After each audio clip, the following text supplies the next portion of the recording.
Hello everyone, welcome back to Lynn's Homestead. Well, I finally got to enjoy my day off. And I tell you, what a day off it was. I finally got to complete a major project. So, the next project coming up is going to be a good one. And I'm going to be bringing you along on that journey. So, without further ado, I'm going to show you a completed hen house. Now mind you, I never built one before. So I asked fellow YouTubers, famous ones like Tanya's Place, Lumna Acres, and can't remember the other chick's name. But they gave me ideas on how to build this, and one said, why don't you put it in the barn? And I go, well, God, I hate this. I just opened up a wall to make me a... You know what? Why not? Now, this is only part one of two, because I got to still do the chicken run. That, I have to see and get a bunch of components together. The tractor, the tiller, the bucket, it will all be involved. So, without further ado, let me show you the completed hen house. There it is.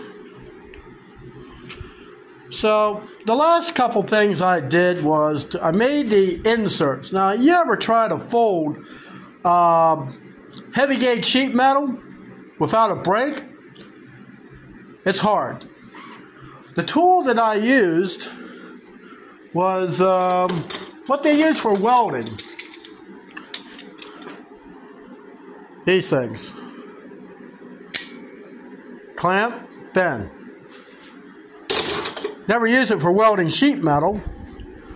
But now the color I chose is actually hopefully to be the color of the outside of the barn. They call this a Ocean Frolic. Now, everything on the inside of this thing is treated with a wood preservative. The barn wall is not plumb whatsoever. I think it took me the better part of the morning to shim it out. See, it's tight down there. See the distance up there. Now, nothing getting out of there. I made trim out of plywood and treated it and put it in there. So here's the nesting box. I finally got my hasp. So I'm going to use this lynch pin in here to hold it.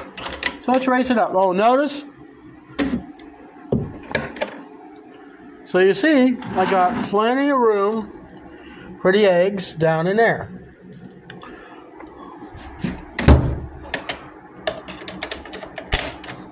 There.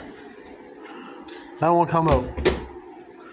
I used a gate hinge that I had on Robbie's kennel at one time, and it took me a better part of 3 weeks just to find the bucket of hardware.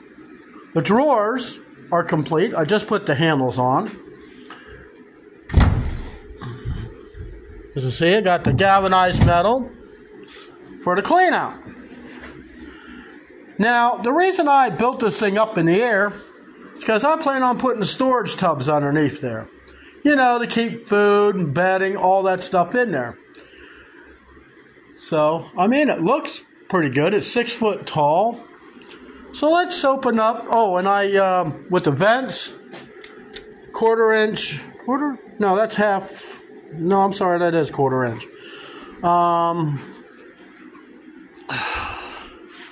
I got stapled on. I made the trim out of that Luan.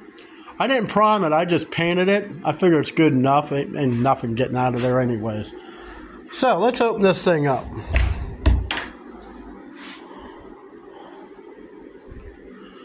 Like I say, I did not paint the inside because something about chickens and anything else. So, you see, I got this roost. Now, a friend of mine says, well, how are they supposed to get up there? Well, gee, I thought chickens had wings. Now, eventually, when I get the run made on the outside, there's going to be a door in here. I'm probably going to put it down in here somewhere. Down here, it's like gonna have a place probably to put water, maybe food when they get big enough. And like I say, they could get in here. I really don't see a problem. Now, what I may do is I may put maybe a small roost over here. I'll have to shim it out because this wall's all jacked up. So I'll make it to where they can hop on here and then maybe hop up on this thing here. But I mean, this thing is made pretty stout. And you see I kind of got the trim all around here. Don't need to worry about that. I use the 4-inch timber lock, what I use on the mobile home, to lock this thing to the wall. But I think for my first chicken coop, I don't think I did too bad. Let me know in the comments what I could have done better. But there you have it. The hen house, rock solid, treated so it won't rot. Unless a coyote follows me into the barn here, they're not getting to the chickens this way. So, you're all probably wondering, well, geez, John, you could have bought one. You know, I looked at some chicken coops, and they were about that size. They wanted $1,200, $1,500 for it.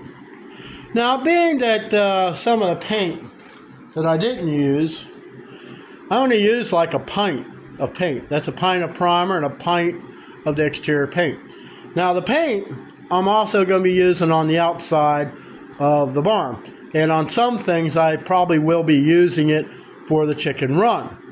Chicken run will be under a different price, a different cost.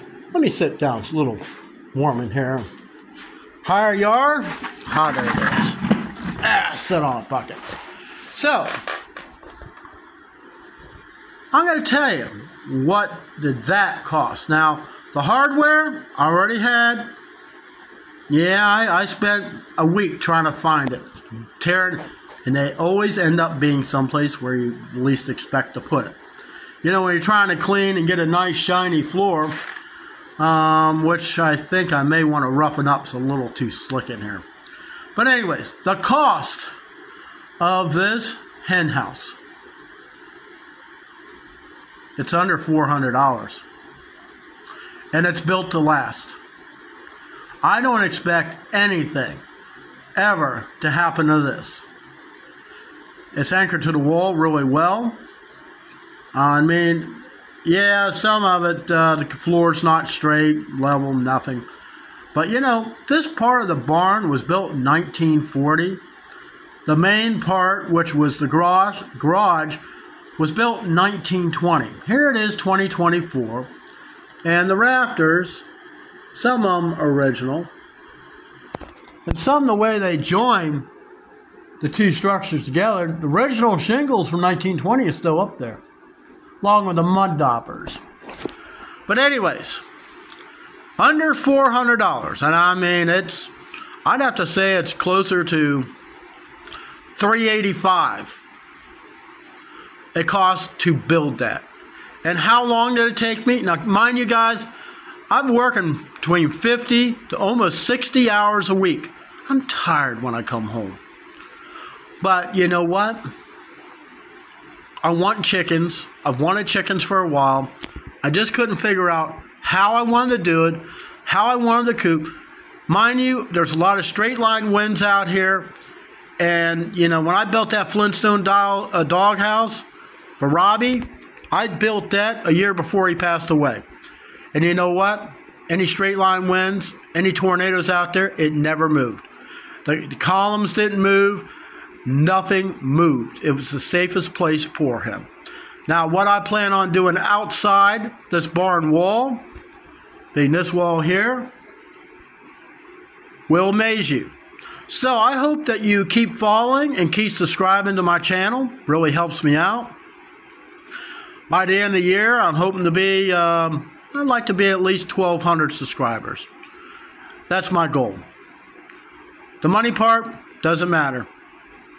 But my goal does.